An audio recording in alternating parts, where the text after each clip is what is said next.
બનાસકાંઠા એલસીબીએ વાહન ચોરીની સાતી ગેંગને ઝડપી પાડી છે, જેમાં 17થી વધુ ગુનાઓનો ભેદ ઉકેલી નાખ્યો છે. બનાસકાંઠા એલસીબીને મોટી સફળતા મળી છે, જ્યારે પોલીસે વાહન ચોરીના 3 આરોપીઓને ઝડપી પાડ્યા અને એક આરોપી હજુ ફરાર છે. આ કાર્યવાહીમાં 10 બાઇક અને એક કાર સહિત કુલ 17 વાહન ચોરીના ગુનાઓ ઉકેલાયા છે, જેમાં બનાસકાંઠા, પાટણ અને મહેસાણા જિલ્લામાં થયેલી ચોરીઓનો પર્દાફાશ થયો છે. આરોપીઓ લોક વગરના વાહનોને નિશાન બનાવીને ચોરી કરતા હતા અને પોલીસે તેમની પાસેથી 4.13 લાખનો મુદ્દામાલ કબજે કર્યો છે. તપાસ દરમિયાન વધુ ગુનાઓ બહાર આવવાની શક્યતા વ્યક્ત કરવામાં આવી છે. નમસ્કાર, હું પ્રશાંત સુંબે, પોલીસ અધિક્ષક બનાસકાંઠા જિલ્લા તેમજ ઉત્તર ગુજરાતના વિવિધ જિલ્લાઓમાં જે વાહન ચોરી થતી હોય છે તેઓને ડિટેક્ટ કરવા માટે બનાસકાંઠા જિલ્લામાંથી જુદી જુદી ટીમો બનાવવામાં આવેલ હતી. આ ટીમો દ્વારા જે કામગીરી કરવામાં આવેલ છે તેમાં એલસીબીની ટીમ દ્વારા એક ચોરીને જે આરોપી હતો તેઓને હ્યુમન ઇન્ટેલિજન્સ અને ટેકનિકલ ઇન્ટેલિજન્સ દ્વારા પકડવામાં આવે. તેમાંથી તેઓ સાથે જે કામ કરતા હતા અન્ય એવા 3 આરોપીઓને પકડવામાં આવે. એક આરોપીઓનું નામ ખુલેલ છે.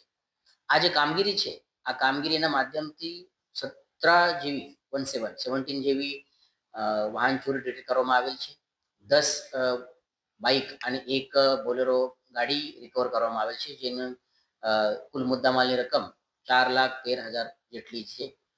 આજે ચોર હતા તેઓની બાઇક ચોરી કરવા માટેની જે એમો હતી તેમાં તેઓ ડુપ્લિકેટ ચાવીથી ગાડી ઉપર બેસીને, જેમ કે આ આસપાસના લોકોના લાગે કે તેઓ પોતે માલિક છે તે રીતે આ બાઇકને શરૂ કરતા હતા અને તે પછી આ બાઇક લઈ જતા હતા. આ તમામ જે બાઇક રિકવર કરવામાં આવે છે અને જે ગુના દાખલ થયેલ છે 17, તેમાં 14 જેટલા બનાસકાંઠા જિલ્લાના છે, એક પાટણ જિલ્લાના છે અને 2 મહેસાણા જિલ્લાના છે. આ તમામ આરોપી અત્યારે પોલીસ કસ્ટડીમાં છે. તો આવનાર સમયમાં તેઓનું ઇન્ટ્રોગેશન કરીને અન્ય પણ ગુનાઓ અને મુદ્દામાલ રિકવર કરવાની કાર્યવાહી અત્યારે શરૂ છે. અને આ તમામ ગુનેગારો ઉત્તર ગુજરાતના જુદા જુદા જિલ્લામાં એક્ટિવ હતા અને વાહન ચોરી કરીને અન્ય જગ્યા ઉપર આ વાહન લઈ જતા હતા. જે 4 આરોપી છે તેમાંથી 3 પકડાયેલ છે.